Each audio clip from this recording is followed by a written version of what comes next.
Meaning of foodstuff. Foodstuff.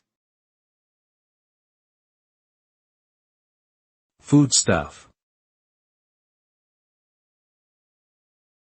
Foodstuff.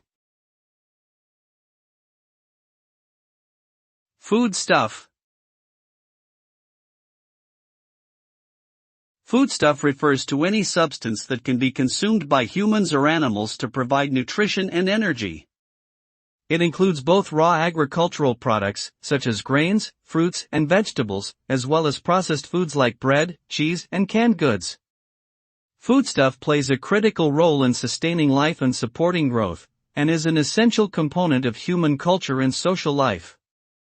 To ensure foodstuff safety and quality, various regulatory agencies and standards have been established to govern the production, processing, distribution and sale of food products worldwide.